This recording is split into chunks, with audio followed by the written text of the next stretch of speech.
Sungai Batanghari merupakan sungai terpanjang yang ada di Pulau Sumatera.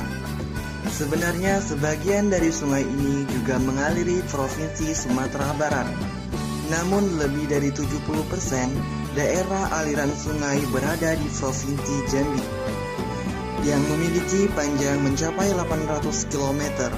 Sungai yang menjadi kebanggaan masyarakat Jambi ini menyimpan berbagai potensi wisata yang mampu menarik wisatawan daerah hingga mancanegara.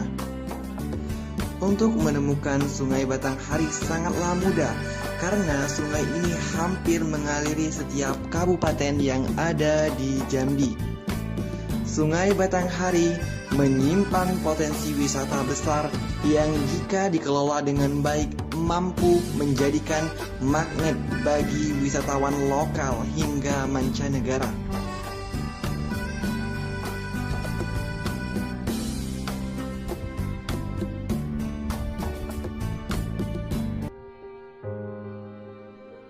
Aktivitas penambangan emas tanpa izin yang beroperasi masih di wilayah hulunya.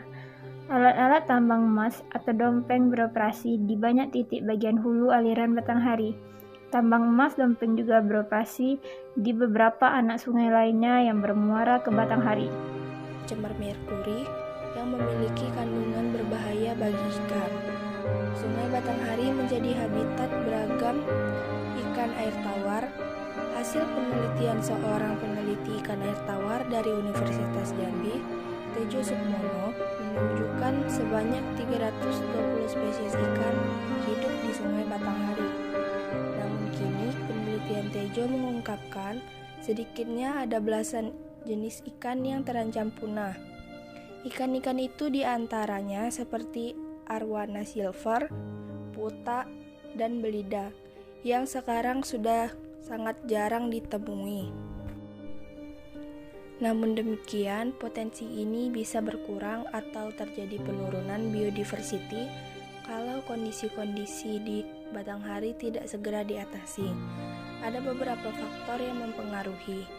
Salah satunya kerusakan habitat akibat pencemaran sungai.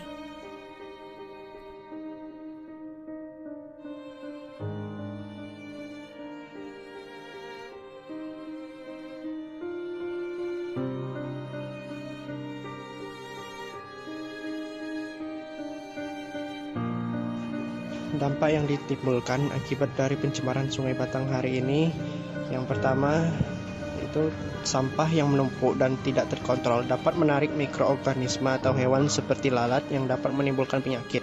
Penyakit yang ditimbulkan antara lain kolera, demam berdarah, diare, jamur, dan tipus.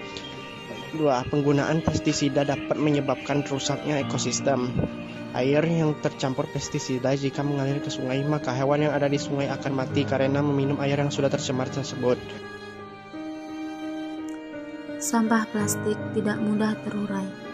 Plastik dalam air akan terpecah-pecah bahkan sampai tingkat molekuler, namun tetap polimer. Ketika partikel plastik mengembang hingga seukuran zooplankton dan dikonsumsi hewan, maka akan membahayakan hewan tersebut karena beracun. Bahan beracun yang digunakan dalam pembuatan bahan plastik dapat terurai dan masuk ke lingkungan ketika terkena air. Racun ini bersifat hidrofobik atau berikatan dengan air.